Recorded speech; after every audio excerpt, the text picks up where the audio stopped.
So, the new legendaries just came out for the mini set, and I'm going to give them a 1 to 5 rating and just explain to you how they work and if they're actually going to be good or not. So, the first one is Goliath, Sneed's Masterpiece. This is an 8 mana, 8/8 battle cry. Fire 5 rockets at enemy minions that deal 2 damage each. You pick the targets. The fact that you get to pick the targets means that this is actually playable, but I'm going to say it's a 2 out of 5.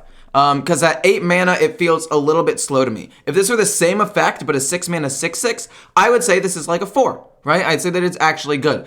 But for matchups where you're actually going to have to destroy the board, I think being an 8 mana card is too slow. You could potentially run this in a couple of decks. Like Quest Priest could run this as their top end 8 mana card, remove the board, and finish your quest so you can play the quest the next turn. Like, this card isn't terrible. I'm putting it a 2 out of 5 because Quest Priest and maybe some control decks might be able to use this. And maybe some sort of menagerie control warrior where this is like the mech that you get to draw and you can play on 8. There are ways off the top of my head that you can figure out a way to play this. But again, its ability, because it cannot go face and be used like aggressively, I don't think it's actually going to be that good.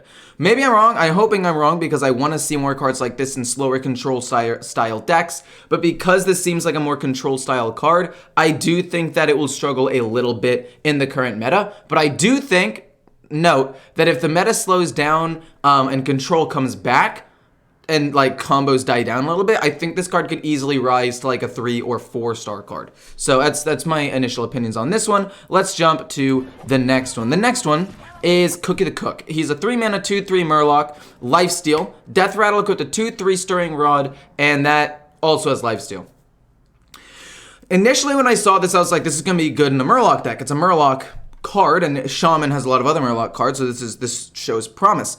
The problem with this is it's a 3 mana 2/3, which feels really slow to me if you want to be like an aggressive Murloc Shaman deck. So my thought process for this is it's going to be more of a mid-range card or a card in like a control deck, because essentially it is some decent removal once you get the 2/3 weapon, and it'll heal you. Like, the Slogger is still better, the 4 mana 6/4 rush minion with Overload 1. Still better in terms of removal and lifesteal. But this card is another way for Shamans to gain life. And the Shaman already does decently into aggro matchups because of the healing. So I think that this will just help Shaman do that more. And obviously, since it's a Murloc and you get a weapon, it'll still be good in a Murloc Shaman deck. I don't think that this is enough to bring Murloc Shaman into the meta, but it definitely, I will experiment with it. But I feel like this is more of a mid-range card, and the Murloc tribe is just kind of there.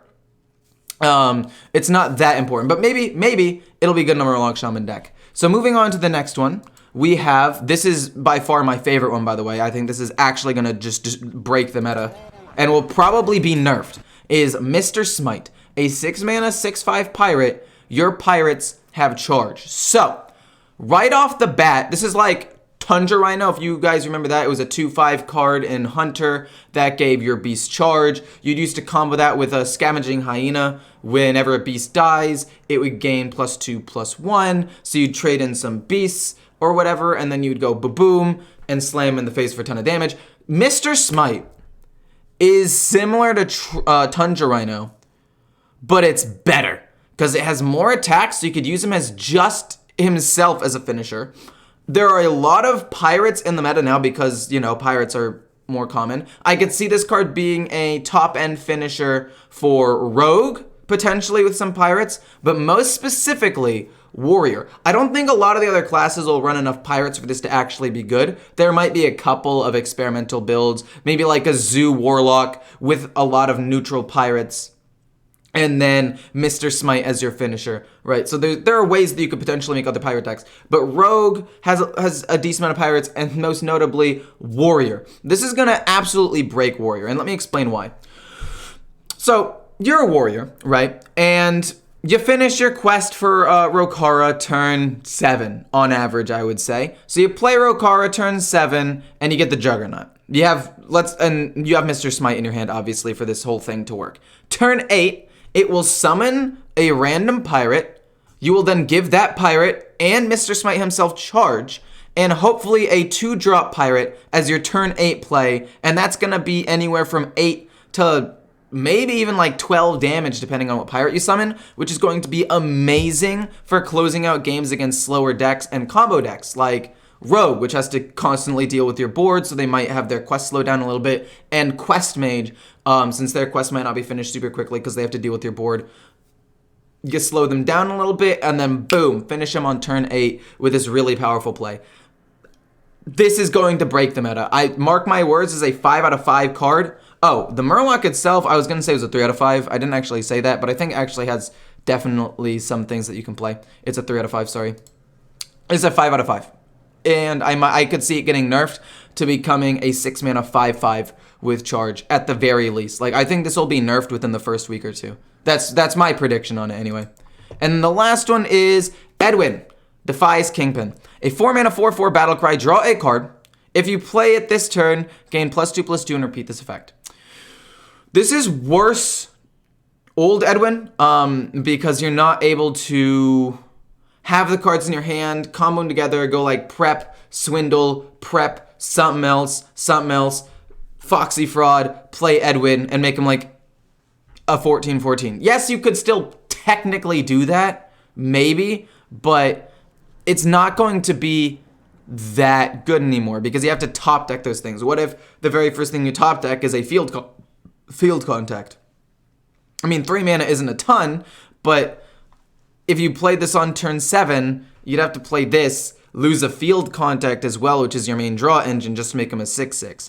Like, there are issues with this card. I think it has the potential to be good in a tempo style, maybe aggro rogue, you know, maybe bring stealth rogue back with a lot of 1/2 drop aggro minions and some damage stuff like Sinister Strikes, Wicked Stabs, and then play Edwin on turn 5 or 6. Try to play him with a 1/1 drop or play him with a 2 drop on turn 6, make him a 6/6 on turn 6 with another card being played, and he's draw. So he's definitely fine. In worst case scenario, he's a 4-mana 4/4 draw card, which is not bad. I mean, he's a 3, I'm going to say like 3 to 4 star card. I just don't know how reliably you can make him big, which is probably the more gimmicky thing to do. Like, that's what I want to do with this card. I want to click it or clickbait, be like, oh, how big of an Edwin did I make? I made him like 20/20 with like some insane chain of cards. But yeah, last thing is, if this card counts bleeds and like the teddy bears and other cards you shuffle in as cards that you play, although I'm 99% sure that it doesn't. If it does, I'm going to say this is a solid 4, maybe even 5. But if it doesn't, which is what I'm pretty sure it's going to do, I think it's like a 3 or a 4.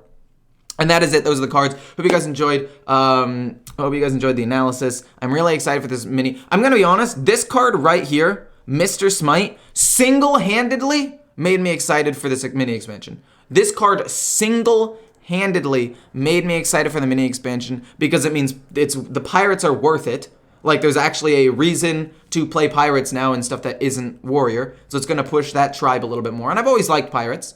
And it's also going to speed up the meta minion-wise, which will help stop Quest Mage, but also help control decks a little bit, because if there are more minion-based decks, then this card will...